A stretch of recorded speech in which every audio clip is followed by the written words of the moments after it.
Oi, eu sou o Matheus Cesário Barreto, eu fiquei com a parte de sistemas de arquivos. É, é uma parte bem que aproxima bastante o Linux do FreeBSD, sinceramente. E, no geral, os sistemas operacionais que descenderam do Unix, eles têm basicamente eles fazem basicamente as mesmas abstrações em relação à persistência de arquivos. Tem as mesmas entidades de abstração. As diferenças são bem poucas, sinceramente, são mais de implementação, são mais do código em si e de uma ou outra, às vezes de licença, às vezes de uma ou outra flag de um executável que tem um sistema operacional e pode não ter em outro, ou de um executável que está por padrão em sistema operacional e não está em outro. Isso acontece com frequência no Linux. Nem tudo que está por padrão no Linux está por padrão no FreeBSD. E de código mesmo. E, de certa forma, a API que o sistema operacional expõe para o ambiente de usuário para lidar com essas entidades abstratas relacionadas à persistência tendem a ser basicamente as mesmas. Eventualmente vai mudar o nome de uma ou outra, argumento de uma ou outra, mas no geral são as mesmas. Obviamente eu não vou entrar nesse nível de granularidade, de especificidade. A visão aqui da pesquisa foi começar com as partes mais incomuns, né, e ir afunilando no interior dos sistemas de arquivos. E bom, os dois livros principais que eu usei como referência, obviamente usei como referência a documentação do Linux, do Fedora e tanto do kernel Linux quanto do Fedora, quanto do FreeBSD. Mas eu também usei dois livros bem interessantes, o Operating Systems Threes Pieces, do Arpacê do Sul, e o Unix Application and System Programming, do professor Stuart Weiss. São bons livros, inclusive o livro do, o livro do professor Arpacê do Sul, ele tem uma seção só de persistência que fala sobre isso, que foi a parte que eu mais vi na obra dele. É muito boa. Ele, até por conta do nome, Breezy Pieces, três partes, ele divide os sistemas operacionais em três partes majoritárias: virtualização, concorrência e persistência. Então, naturalmente, tem muita coisa para se falar de persistência. Uma, é um ponto importante de como o sistema operacional virtualiza as coisas, como ele abstrai as coisas. E um sistema de arquivos é isso, ele é feito para ser uma estrutura que permite a abstração. E nesse sentido, tanto o Dussault quanto o Wise, eles concordam que a principal, os principais objetos do sistema de arquivos, que talvez seja até um spoiler do nome, sistema de arquivos, é o arquivo e o diretório. E essas duas entidades são as mais básicas, fundamentais e as mais universais, não só no Linux e no FreeBSD, no Unix, mas em praticamente qualquer sistema operacional que já existiu e que existe até hoje, desde o passado até o período atual. Os sistemas operacionais Android, DOS, iOS, macOS, Solaris, tendem a utilizar essas entidades de arquivo e de diretório como forma de representar um modelo de persistência de dados e de organização em árvore. Aí tem aqui o gráfico em árvore exemplificando isso, que por excelência uma estrutura de árvore, uma abstração que gera uma estrutura de árvore, onde os arquivos são os terminais, né, as folhas da árvore, os nós terminais, que contêm os dados finais, os dados que se deseja armazenar. É um bloco de dados, o arquivo é como se fosse um bloco de dados, uma sequência de bytes armazenado. E cada arquivo está dentro de um diretório, ou seja, existe um caminho de um ou mais diretórios que levam a um determinado arquivo para ser acessado, lido, escrito, enfim. E obviamente, como é uma árvore, tudo converge para um diretório que é o primeiro, que é o mais, é o mais comum em todos, que é o diretório de onde parte todo o sistema de arquivos, de onde se ramifica tudo, que é o diretório raiz do sistema. Todo sistema de arquivos tem um diretório raiz e vai se ramificando em diretórios e arquivos.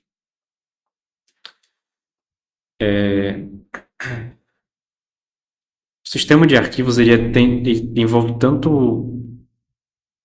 uma especificação de formato, de como organizar essas coisas abstratas de fato, né, em bits, de como bits podem representar essas coisas, essas informações, de forma bem organizada, bem robusta.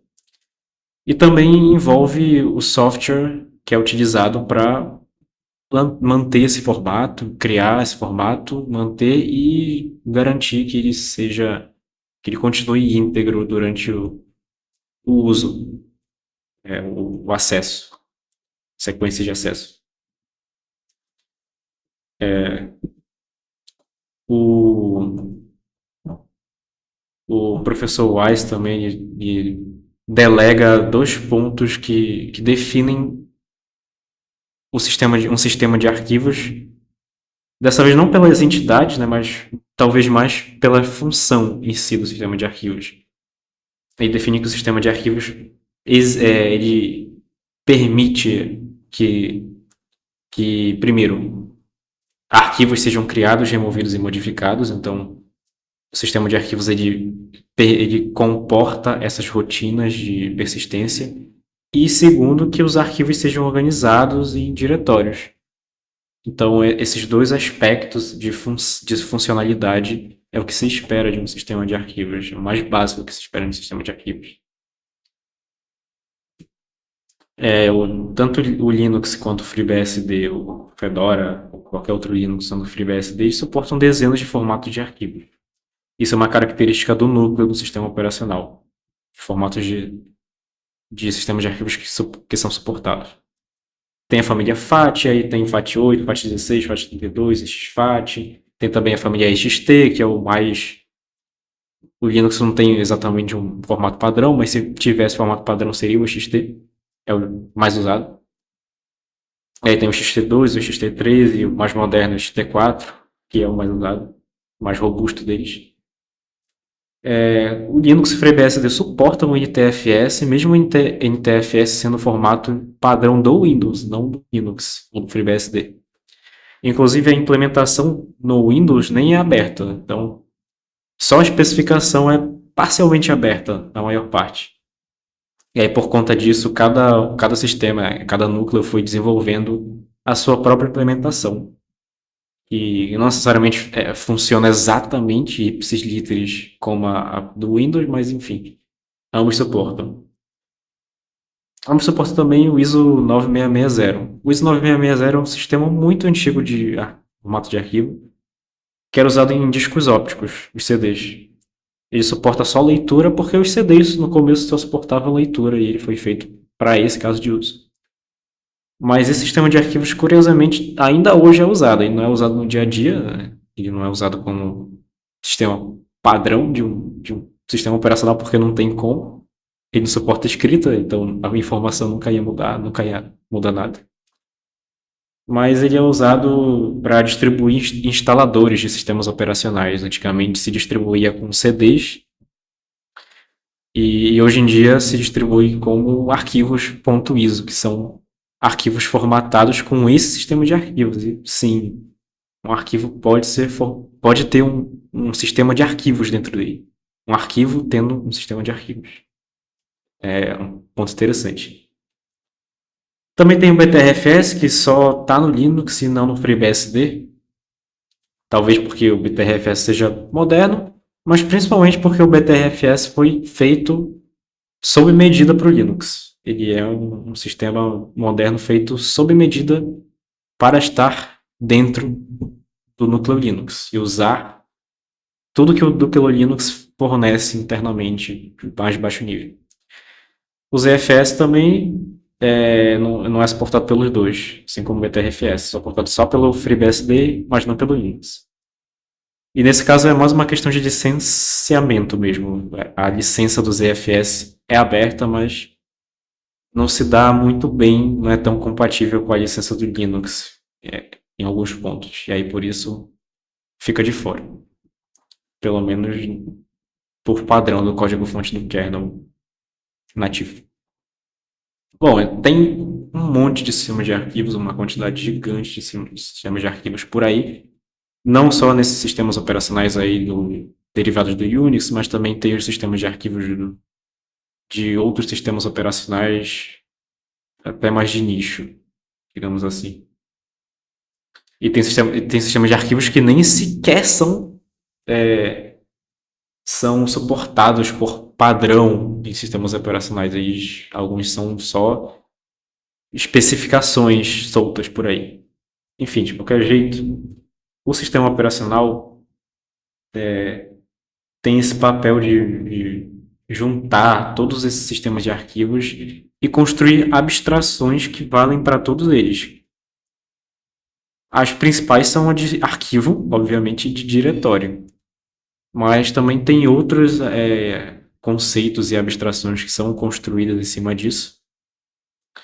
E que, independentemente do interior do sistema de arquivos, então cada sistema de arquivo é único, cada implementação, na verdade, é única. Existem inspirações, existem semelhanças, existem evoluções históricas de um para outro, como, tipo, exemplo, família XT, né? Evoluiu do XT2 para o XT3, do 3 para o 4, enfim. É uma evolução. Tem algumas coisas que são descartadas, outras que são mantidas, outras que são bem parecidas entre ambos. Funcionalidades que estão presentes funcionam da mesma forma em mais de um sistema de arquivo. Mas, no fim das contas, nem que seja em uma linha de código, cada implementação é única. Isso é algo dado. Cada implementação tem seus próprios detalhes. E o sistema operacional abstrai todos esses detalhes nessas entidades aí e nessas funções mais gerais para o ambiente de usuário. Apesar de que as especificidades não deixam de estar lá, não deixam de ser acessíveis. Mas isso não é mais um requisito. Programas não têm que acessar, não têm que se preocupar com estruturas internas de dados dos sistemas de arquivos. Eles podem só usar coisas mais abstraídas. E funciona muito bem e é o que geralmente é usado do ponto de vista do usuário. Os arquivos eles são blocos, né, de dados. É um bloco de dados sequencial, acesso sequencial. Uma sequência de bytes que pode ser escrita, pode ser lida, pode diminuir, pode aumentar, é flexível e é acessível. E é identificada por um nome. Acontece que no sistema operacional, o arquivo ele não é identificado exatamente por um nome. Isso é mais para o usuário e para as aplicações de ambiente de usuário. O sistema operacional em si vê um arquivo como um registro indexado de metadados, de atributos, que são os metadados. Então, cada arquivo dentro do sistema de arquivos recebe um número único, o número de inode. Inode é o registro do arquivo.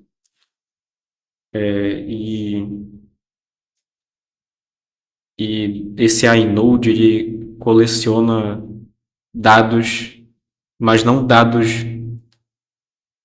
que estão dentro do arquivo em si, que é o que se quer guardar. São metadados, são dados que falam sobre o arquivo na formatação do sistema de arquivos. Então, por exemplo, o tamanho do arquivo é um atributo, é um metadado. Data de criação, data de última atualização são metadados. Tem também os atributos de controle de acesso, ou seja, quais usuários têm permissão para fazer o que em relação àquele arquivo.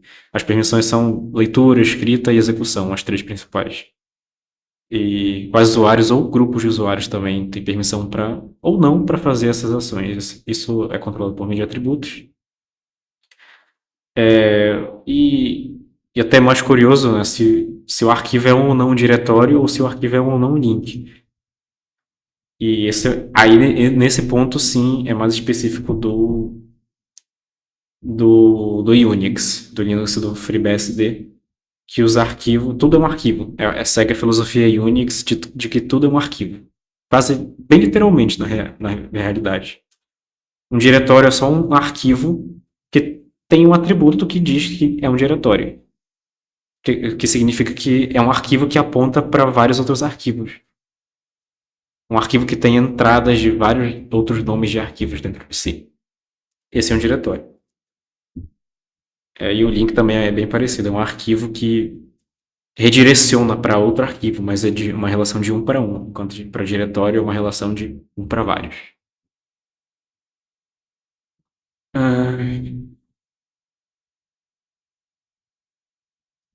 E aí, nesse contexto de organização de arquivos em diretórios, existe o formato Unix para representar caminhos que levam a um arquivo, uma sequência de diretórios que levam a um arquivo.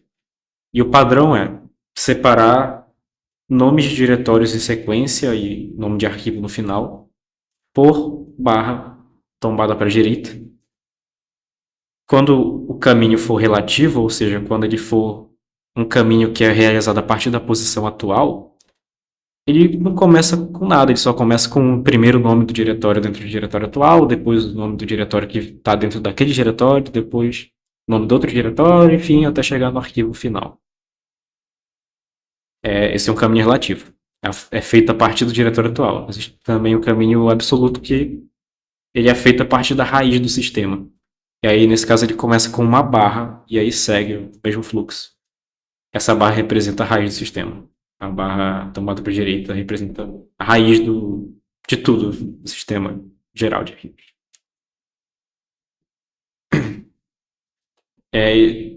Dentro de cada diretório proposto tem dois subdiretórios que têm nomes especiais, que um tem o nome de um consiste em um ponto, literalmente um ponto, e existe outro diretório virtual cujo nome consiste em 2 pontos. E o diretório cujo nome consiste em um ponto, ele é basicamente o próprio diretório, é como se fosse uma representação dele mesmo. Então, entrar no subdiretório com o nome de um ponto é basicamente não sair do lugar, é continuar lá. Ele representa o diretório atual, posição atual. O diretório com 2 pontos representa a posição paia, a posição que vem antes, né? A posição que contém o diretório atual. Ele serve, digamos, para subir mais em relação à raiz, em direção à raiz. Se aproximar mais da raiz.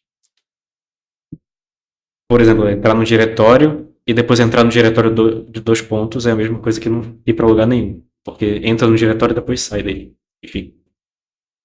O ponto é um caractere bem especial. E tem 2 outros significados também. Um é que quando o ponto começa, ele inicia o nome do arquivo, o primeiro caractere do nome do arquivo é um ponto. Aquele arquivo é tratado como oculto. Isso vale tanto para arquivo mesmo quanto para diretório. Ele é tratado como oculto e geralmente ele não vai aparecer nas ferramentas de sistema. Não vão, gerenciadores de arquivos, por exemplo, não vão mostrar ele, a menos que o usuário queira. E o outro significado do ponto é quando ele aparece no meio do nome do arquivo e depois dele tem alguns caracteres de extensão que eles determinam o tipo do arquivo. Então, por exemplo, .txt. Alguma coisa .txt, alguma coisa .png, alguma coisa .mp4, alguma coisa .docx. Todos esses são tipos de arquivos diferentes. E aí esse .txt, .mp4, .docx .png, serve para serve para deixar explícito qual é o tipo de arquivo. Os arquivos ocultos e os arquivos com tipo, né, com essa extensão, eles são normais, eles continuam sendo arquivos normais, isso não muda nada, nem sequer é um atributo deles. Só muda a forma como o usuário pode enxergar o arquivo e como as aplicações vão enxergar o arquivo. Então, por exemplo, os gerenciadores de arquivos, quando vem um arquivo que o arquivo tem extensão, eles associam com uma aplicação padrão. 2 cliques naquele arquivo vai invocar a aplicação padrão dele. 2 pontos no arquivo .txt vai invocar o bloco de notas para abrir ele, que é a aplicação que está associada com esse tipo textual. E assim por diante. É a mesma coisa para o arquivo oculto.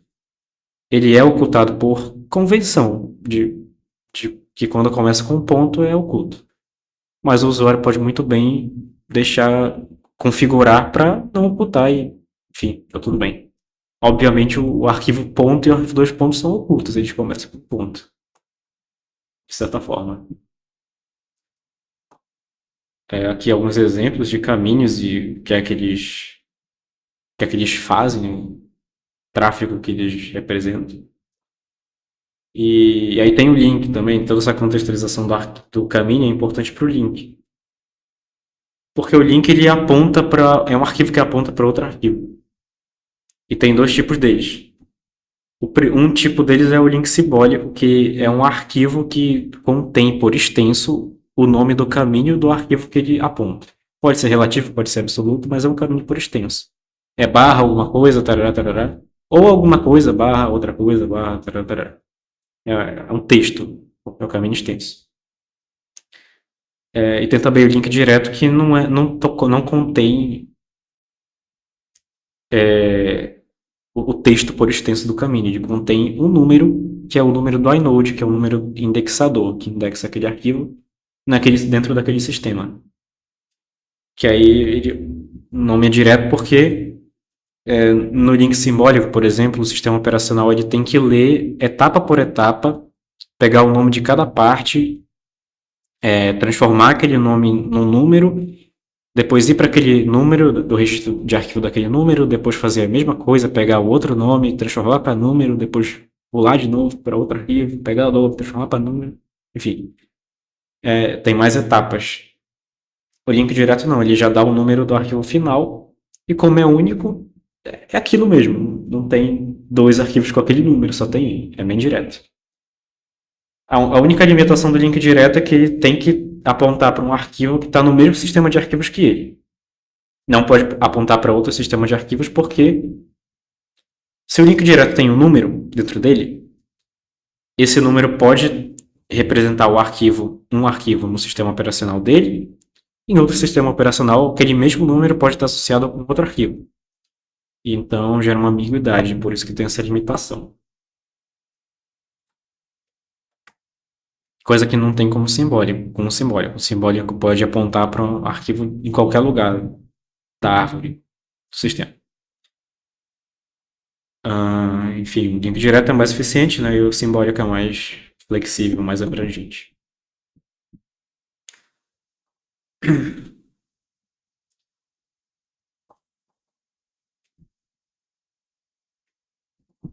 Aí aqui tem alguns comandos para manipular os arquivos, os comandos comuns. Esses comandos eles estão presentes tanto no Linux quanto no FreeBSD. Como eu disse, inclusive no Unix original eles estavam também. Por isso mesmo que eles foram herdados, de certa forma. O nome deles foi herdado. As implementações são as mesmas? Não. Fedora, por exemplo, usa a implementação do projeto GNU. Usa os executáveis compilados a partir do código-fonte escrito pelo projeto GNU. Os executáveis no FreeBSD têm o mesmo nome, mas são compilados de códigos-fontes diferentes do projeto FreeBSD. Então, códigos-fontes diferentes. Eventualmente, uma flag específica diferente, que pode ter em um e não ter em outro, pode funcionar diferente em um e em outro. Mas, no geral, basicamente é o mesmo nome, mesmo funcionamento. São esses aí. Bom, aí tem toda a parte do substrato. Mas essa parte eu acho até melhor eu expor na prática mesmo. Então, essa parte eu vou expor na prática.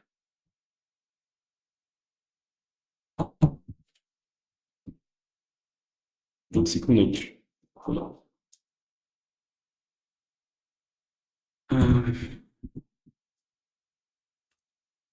Tá, então todo sistema de arquivos precisa viver em algum lugar. Ele tem que viver em algum dispositivo.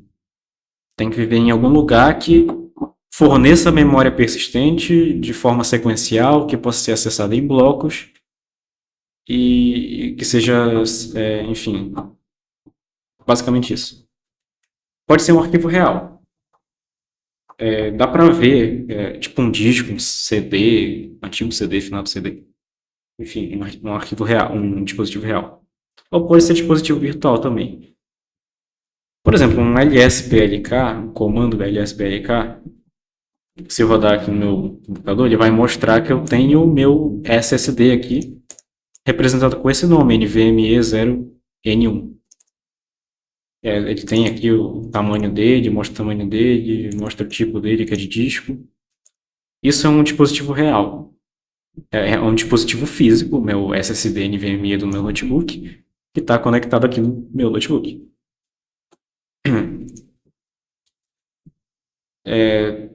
Mas também tem dispositivos de armazenamento que não são reais, eles são virtuais, eles estão em algum lugar, mas eles são, de certa forma, também separados, isolados pelo núcleo. O núcleo pega esses dispositivos e isola, ele separa. Um exemplo disso é a partição. Então, é bem comum que um disco pode ter uma partição, no geral, discos novos vêm com uma partição, mas podem também ter mais partições. Uma instalação de um sistema operacional geralmente vai resultar em mais de uma partição presente no disco. Que é o meu caso, tenho várias partições aqui. Cada partição tem um sistema de arquivos que está montado em algum lugar. Um outro exemplo de dispositivo que é virtual, a partição ela é virtual porque ela está dentro de um dispositivo de armazenamento, mas é um espaço limitado dentro daquele dispositivo de armazenamento. É um espaço delimitado, um intervalo de memória sequencial, com começo e fim, que é exposto pelo kernel, é reconhecido e é exposto pelo kernel como dispositivo separado. Tem também. O próprio arquivo pode ser considerado um dispositivo. Porque, no fim das contas, o meu SSD, essas partições aqui, tudo isso é arquivo. Se eu der um ls, por exemplo, barra dev, aí botar o nome do meu SSD, dá para ver que é literalmente um arquivo aqui, ó. Ele tem permissões, ele tem o tipo do arquivo, que é de bloco, esse B é de bloco. O meu usuário tem permissão de leitura, que é SR aqui, permissão de escrita. O meu usuário não, né? O usuário root aqui, que é o usuário dono desse arquivo de dispositivo. Ele é do usuário root e é do grupo disco. E aqui tem o tipo dele, o tipo desse bloco. Aqui tem a data de criação dele. Que foi quando eu liguei o computador, no caso. E, enfim, tem essas três tríades aqui. Essa primeira tríade aqui é das permissões do usuário dono, do root. Depois tem a tríade das permissões do grupo, do dono do arquivo, que é o disco. E a tríade de permissões que o resto dos usuários tem sobre esse arquivo, que é nenhuma.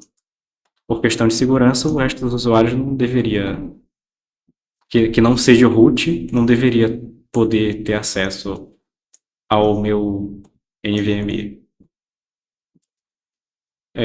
Agora estou na minha home, por exemplo, se eu der um pwd, eu estou aqui no home Mateus, tem meus arquivos aqui. Eu posso criar um diretório ISOs, nomeado ISOs, eu posso entrar lá, ISOs. Aí ele vai estar vazio. Se eu der um ls-add para listar tudo, vai aparecer aqui o ponto e os dois pontos. Se eu der um cd ponto, ponto, eu volto para home. Se eu der um cd ponto, eu não saio do lugar, no mesmo lugar. Tá, o que eu queria mostrar é que vou só pegar. Acho que na real estava em outra pasta, a ISO do Fedora. Então, estava em outra pasta. Eu vou sair daqui desse diretório, remover esse diretório. ISOs. Tá nessa pasta ISO installers. Isso. Tá aqui, ó. Eu deixei baixado aqui a distro do Fedora e a distro do FreeBSD, que eu queria entrar nos dois para, enfim, mostrar esses comandos nos dois.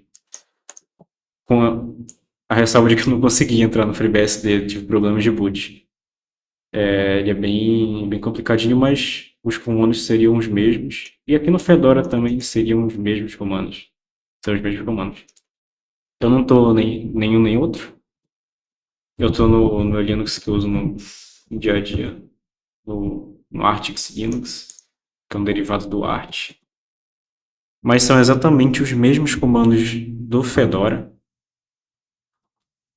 e quase os mesmos comandos do FreeBSD. Esse lsplk, por exemplo, de listar os blocos, dispositivos de blocos, não está por padrão no FreeBSD instalado. Mas ele é um pacote que dá para instalar, com o mesmo nome. Implementação diferente, mas mesmo nome. Agora o CP, o RM, o MV, o touch para criar aqui, ó, touch, hello.txt, e cria um arquivo chamado hello.txt. Aí eu vou dar vou editar esse hello.txt, botar lá. Ctrl S, sai, aí até mudou aqui o atributo, né, de tamanho, aumentou o tamanho.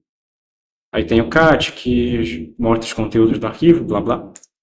Eu posso renomear esse arquivo, movimenta ele para o mesmo lugar, só que com um nome diferente, goodbye, txt. Aí ele vai... Eita, travou aqui.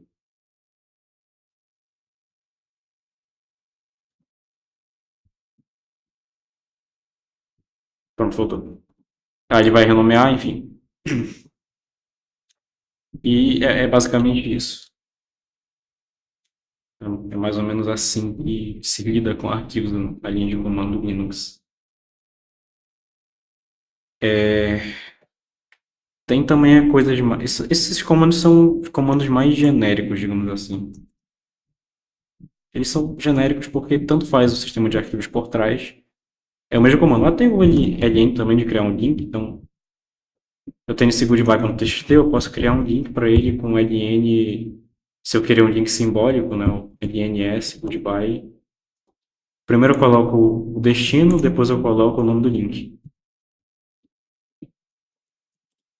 Se eu der um ls de novo, vai ter a setinha aqui mostrando que esse link aponta para lá. E também tem o atributo dele, como dá para ver aqui, é um L. Se eu criar um diretório,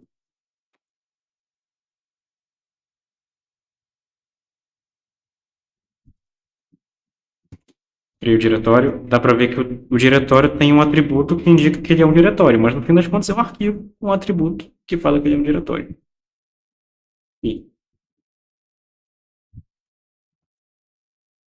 Eu posso remover esse link também. E eu posso criar um link sem o traço S, que significa que é um link direto. Posso criar um link hello, link txt, primeiro nome do arquivo, goodbye. A propósito, esse número aqui, antes do nome do usuário dono, é o número de inodes que levam para os dados desse arquivo. Aqui só tem um, né? Que é esse inode com esse nome aqui. Se eu criar um link direto, aumentou aqui o número de inodes que levam para os dados desse arquivo. Quando eu criei o link simbólico, não aumentou inode nenhum. Contagem de inode nenhum. RM contexto, pronto. Enfim. Tudo é arquivo em Unix, eu posso montar aqui duas. Eu uso duas, mas em alguns sistemas vai ser o sudo. No FreeBSD, É mais comum duas. No Fedora é mais comum sudo. Mas eles fazem a mesma coisa, eles só, enfim, escalonam a permissão para superusuário. Posso montar ele então no SPLK. Posso, por exemplo, criar um diretório mounted aqui. Agora eu posso usar o comando mount com a opção de loop, que eu estou dizendo para ele montar um arquivo, montar de um arquivo, né? Aí eu posso colocar a ISO do Fedora e o diretório onde eu quero. Ele monte. Tanto faz o ponto no começo e fim. Vou botar. Tanto faz a barra no final também. Só para deixar explícito que é diretório. Aí ele monta, ele dá um aviso de que está protegido contra a escrita, que é só para leitura. Então, se eu der um ls lá no mounted, agora vai ter o conteúdo do instalador do Fedora. Que eu não vou entrar por conta do tempo, que está muito corrido, enfim. Mas é isso daqui que tem por lá. E eu posso desmontar agora a mount barra dev, barra dev não, barra não deixa. Pronto, aí agora vai estar vazio lá. Enfim, essa é mais ou menos a ideia. Eu posso dar um exemplo também, conectar um pendrive aqui rápido. Eu tenho algumas partições no meu pendrive. Pronto, conectei, agora se der de novo vai aparecer aqui ó, o SDA. Como é um pendrive, não NVMe, ele aparece com um nome diferente.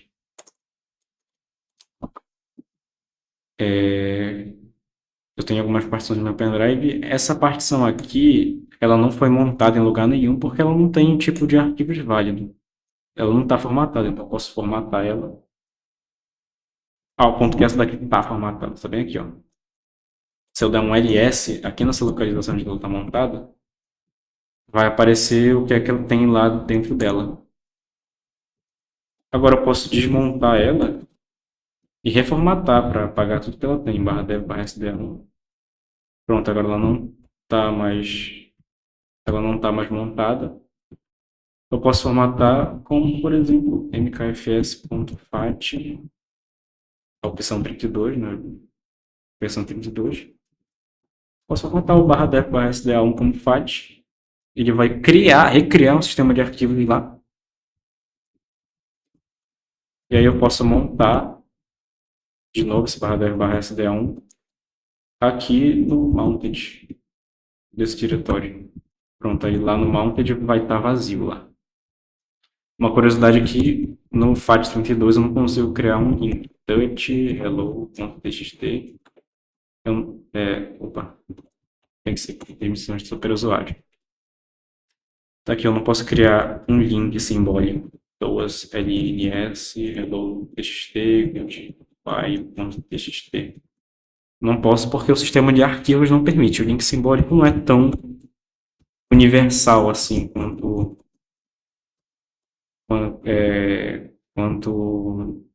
arquivo diretório. Por quê? Muito porque a família FAT veio do MS-DOS e não do Unix. Os sistemas de arquivos que vêm da tradição Unix, todos basicamente têm a opção de link simbólico, porque é uma coisa importante para o Unix e é muito utilizado no Unix. Enfim, esses nomes de arquivos aqui, ou melhor, esses dispositivos aqui todos, eles são arquivos. Se eu der um ls/dev, vai aparecer todos eles aqui, ó, o NVMe, todo dispositivo é um arquivo que está por aqui, no barra dev. Aqui os SDAs, etc. O nome deles é diferente, muda no FreeBSD em relação ao Linux, porque é o kernel que vai criando isso. O kernel vai descobrindo o dispositivo e vai criando os arquivos. E o FreeBSD tem outro estilo para nomear, mas no fim das contas a ideia é a mesma. Bom, são basicamente esses aí os comandos mais importantes de sistemas de arquivos.